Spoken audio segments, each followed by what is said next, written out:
Palakurthi BRS సన్నాహక సమావేశాల్లో పాల్గొన్న ఎర్రబెల్లి మరోసారి హాట్ కామెంట్స్ చేశారు. మళ్లీ పాలకుర్తి నుంచే పోటీ చేస్తారని అన్నారాయన.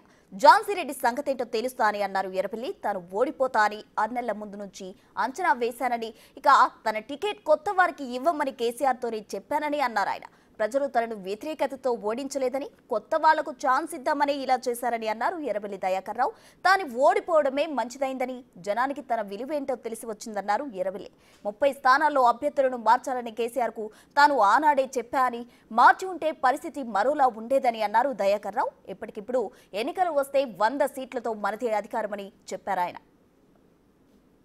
చెప్పొద్దురా, అబద్ధాలాడద్దు, మోసాలు చేయొద్దు అంటే నీతి గుంట నడుతుందా అని వాస్తవం.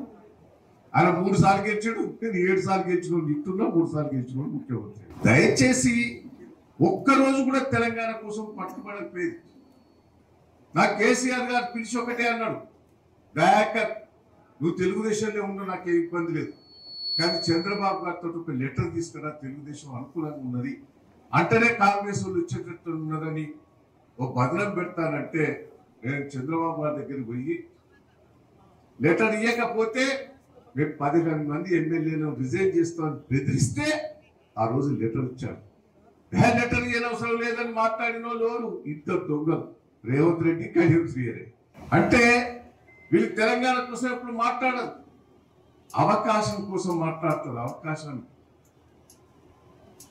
ఆ రోజు పట్టుబట్టిస్తే కేసీఆర్ గారు నన్ను అభినందించాడు. నేను ఒకటే మిమ్మల్ని అందరినీ రిక్వెస్ట్ చేస్తున్నా, నాకున్న ఆలోచనలన్నీ కూడా మీకు తెలుసు. నేను మిమ్మల్ని అందరినీ రిక్వెస్ట్ చేస్తున్నా, పార్టీ పెరిగింది తప్ప తరగలే. దొంగలు పోయింది. నాకు ఇప్పుడు అనిపిస్తుంది నాకు ఓడిపోతాను తెలుసు. నాకు 6 నెలల ముందే నేను అంచనా వేసిన.